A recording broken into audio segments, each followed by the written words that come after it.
उस देश के नागरिक है जहां छत्रपति शिवाजी महाराज और सम्राट अशोक जैसा राजा था। हम उस देश के नागरिक है जहां कश्मीर से लेकर कन्याकुमारी तक वसुधैव कुटुंबकम का नारा गूंजा जाता था।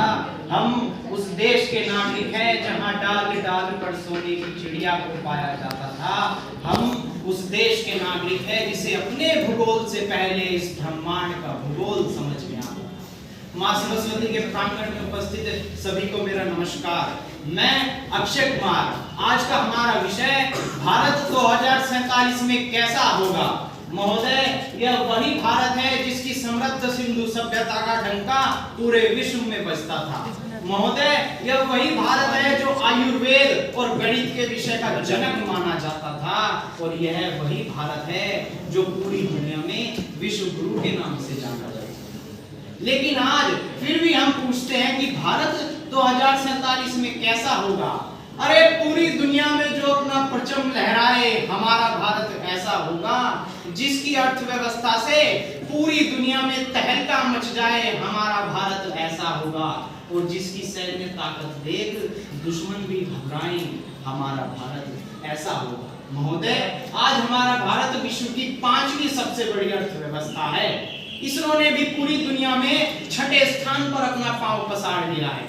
और सैन्य ताकत में तो हमारे भारत का डंका 4थे स्थान पर बजता है। महोदय, यही नहीं, तकनीकी में भी 2022 में यूपीआई की प्रत्येक दिन की ट्रांजैक्शन 26 करोड़ थी। लेकिन आज 2023 में वही ट्रांजैक्शन 26 करोड़ से 36 करोड़ हो गई है। ह्यूरन ग्लोबल यूनिकॉर्न 2022 की रिपोर्ट के अनुसार भारत ने चाइना को भी पछाड़ दिया है स्टार्टअप यूनिकॉर्न में। और फिर से साबित कर दिया है कि भारत फिर से सोने की चिड़िया बन सकता है। और यह साबित किया है हमारे उत्तर प्रदेश ने, जिसने ग्लोबल इन्वेस्टर समिट 2023 पूरा किया। और यह साबित किया है हमारे उस छोटे से राज्य सिक्किम ने, जिसने जैविक कृषि में प्रथम स्थान प्राप्त किया। यह साबित किया है हमारी स्पेस एजेंसी ने, जिसने मिशन मंगल से लेकर चंद्रयान 3 को पूरा करके 2035 तक स्पेस स्टेशन स्थापित करने का संकल्प लिया है।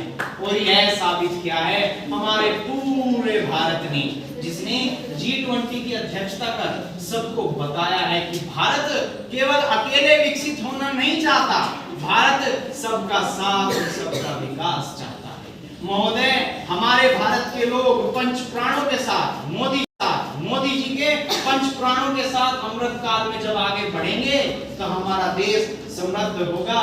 और यह तो वह भूमि है जहां श्री कृष्ण ने भी खड़े होकर कहा था, तस्मात् सक्त सततम कार्यम कर्म समाचर, असक्तो हि आचरण कर्म परमाप्नोति पुरुष। अर्थात मनुष्य को फल की चिंता किए बिना ही निरंतर कर्म करना चाहिए, तभी उसे ज्ञान की प्राप्ति होती है। और यह तो वही भूमि है जहाँ कंकर में भी शंकर और अब्दुल कलाम में भी राम बसते हैं।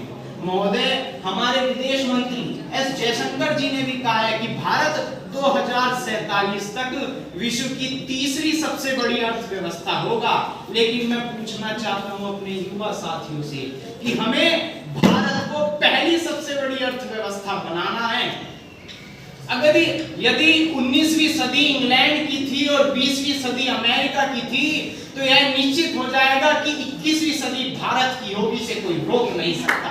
और जब हम आजादी के 100 साल पूरे होंगे और जब हम अमृत महोत्सव मनाएंगे तो हम मिलकर गर्व से कह पाएंगे, सारे जहां से अच्छा ये हिंदुस्तां हमारा, हम बुलबुले हैं इसके ये गुलसिता हमारा। और अंत में बस यही कहूंगा कि अब जाग मेरे भारत, अब तेरे पास सुनहरा अवसर आया है। कि जाग मेरे भारत, तेरे पास सुनहरा अवसर आया है। अमृत काल को स्वीकार करने का अब समय आया है। जल्दी से कर कुछ इन 25 सालों में, जल्दी से कर कुछ इन 25 सालों में, क्योंकि विश्व गुरु बनने का तेरे पास फिर समय लौट कर आया है। धन्यवाद।